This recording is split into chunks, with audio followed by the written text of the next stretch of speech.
લોકશાહીનું મહાપર્વ એટલે કે ચૂંટણી આજ રોજ સ્થાનિક સ્વરાજ્યની ચૂંટણી ધારી નગરપાલિકા, તાલુકા પંચાયત તેમજ જિલ્લા પંચાયતની ચૂંટણીઓ 26/4/2026ના રોજ યોજાયેલી આ ચૂંટણીમાં મતદારોએ લોકશાહીના મહાપર્વની ઉજવણી કરેલી હતી અને પોતાના ઉમેદવારને મત આપેલો હતો। ઉમેદવારોની ભાવિ ઈવીએમ મશીનમાં કેદ થયેલું છે।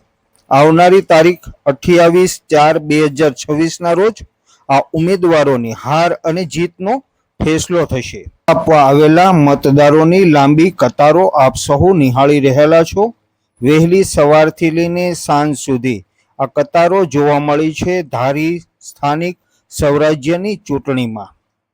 બપોરના સુમારે થોડીવાર માટે ઇન્ટરવેલ પડેલો હતો। અસહ્ય ગરમીના કારણે મતદારો પણ અકળાયા હતા। 50% જેવું મતદાન પણ થશે એવું લાગી રહેલું છે।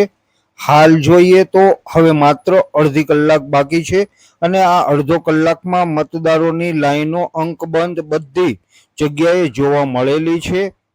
એકદમ આમ જોઈએ તો શાંત વાતાવરણમાં આ ચૂંટણી પ્રક્રિયા યોજાઈ છે। કોઈ પણ જગ્યાએ વાદ વિવાદ કે પછી પાર્ટીઓના કાર્યકર્તાઓમાં ક્યાંય પણ ઘર્ષણ જોવા નથી મળેલું અને સાંભળવા પણ નથી મળેલું।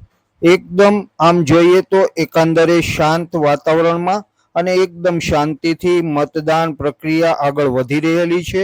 સાંજના 5:30 કલાકે આપને આ સમાચાર મોકલાવી રહેલા છે। હવે માત્ર અડધી કલાકમાં તમામ ઉમેદવારોનો ભાવિ ઈવીએમમાં કેદ થશે અને આવનારી તારીખ 28/4/2026ના રોજ જે કોઈ ઉમેદવારો ચૂંટણી લડી રહેલા છે એની હાર અને જીતનો ફેસલો થશે।